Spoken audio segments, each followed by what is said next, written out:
নমস্কার বন্ধুরা, কেমন আছেন আপনারা সবাই? আশা করি আপনারা সবাই খুবই ভালো আছেন। শানভি কুকিং অ্যান্ড ব্লগে আপনাদের সবাইকে স্বাগত জানাই। আজ আমি আপনাদের কিভাবে বাড়িতে খুব সহজেই ছানার পায়েস কিংবা রসমালাই বানাতে পারেন সেটাই শেয়ার করব। তার জন্য এখানে আমি 500 গ্রাম দুধের ছানা কাটিয়ে নিয়েছি। আর লাগছে কয়েকটা ছোট এলাচ, নিয়েছি 1 চামচ ঘি, আর নিয়েছি এইরকম একটা ছোট বাটির 1 বাটি চিনি, আর লাগছে এরকম ছোট বাটির 1 বাটি গুঁড়ো দুধ, আর নিয়েছি 500 গ্রাম লিকুইড দুধ। এরপর একটা কড়াই বসিয়ে দিলাম। কড়াইয়ে দিয়ে দিলাম বাটিতে রাখা ঘি, দিয়ে দেব লিকুইড দুধ। এবার প্রথমেই দুধটা ভালোভাবে জাল করতে বসিয়ে দেব। আপনারা বাড়িতে রসমালাই বা ছানার পায়েস যেটাই বানাবেন একটা বড় জায়গা নেওয়ার চেষ্টা করবেন, যাতে দুধটা উতলে না পড়ে যায় আর দুধটা তাতে তাড়াতাড়ি ঘন হয়ে যাবে। এরপর দুধটা একটা হাতা দিয়ে ভালো করে নাড়াচাড়া করে নিতে হবে। আর এই সময় গ্যাসের ফ্লেমটা মিডিয়ামে রাখবেন। এবার একটা বড় প্লেট নিয়ে নিলাম, তাতে ছানাটা দিয়ে দিলাম, এতে মাখতে সুবিধে হবে। তারপর ভালো করে হাত দিয়ে তুলে তুলে ছানাটা মাখিয়ে নিতে হবে।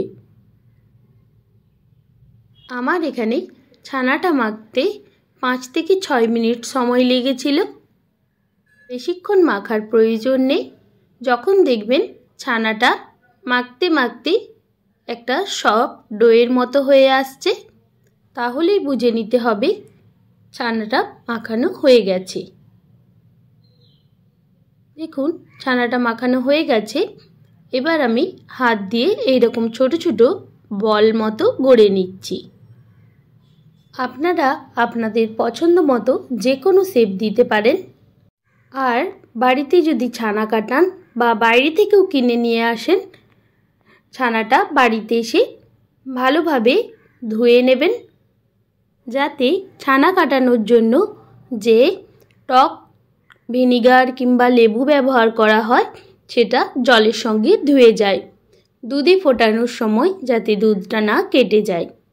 আপনারা বাড়িতে যদি মিষ্টি খেতে ইচ্ছে হয় অবশ্যই এটা বানাবেন। খুব অল্প সময়েই বানানো হয়ে যায় আর খেতে ভীষণ টেস্টি হয়।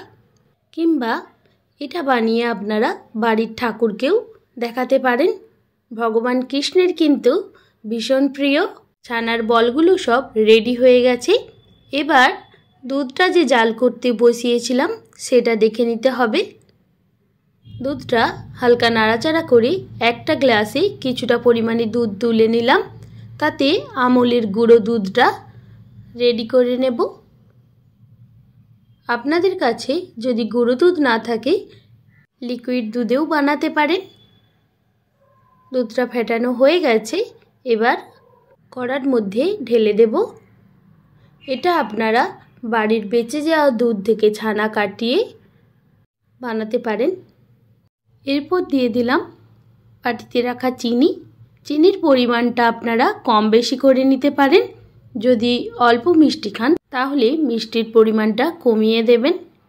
এরপর ওই এলাচগুলো থেকে দানাগুলো বের করে গুঁড়ো করে নিয়েছিলাম, সেটা দুধের সঙ্গে মিশিয়ে দিলাম।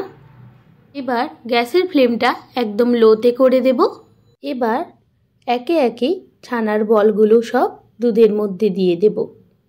এই সময় গ্যাসের ফ্লেমটা অবশ্যই কিন্তু কমিয়ে রাখতে হবে, না হলে ছানার বলগুলো দেওয়ার সাথে সাথে সেগুলো ভেঙে যাওয়ার ভয় থাকে। আপনারা অবশ্যই কিন্তু বাড়িতে একবার ট্রাই করবেন, ভীষণ ভালো হয় খেতে।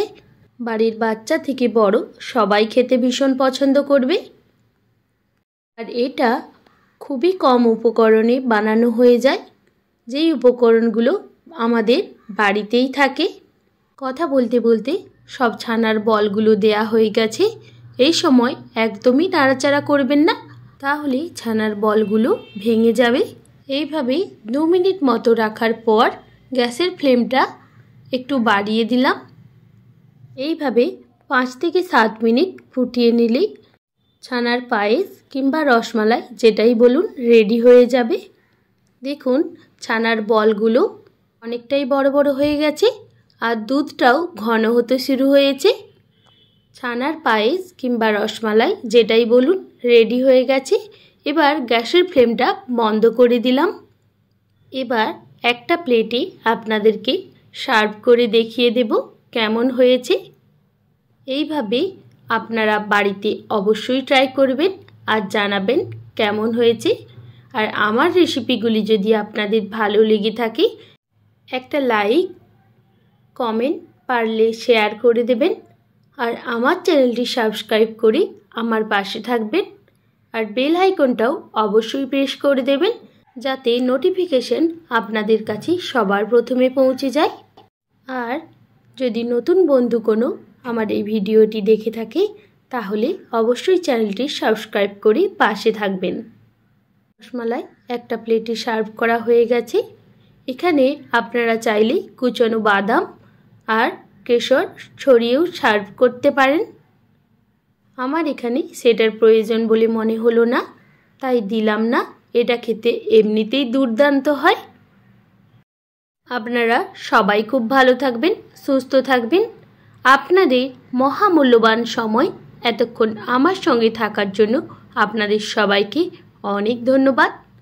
ফিরে আসছে নতুন কোনো রেসিপি নিয়ে। এখনের মতো সবাইকে বাই বাই।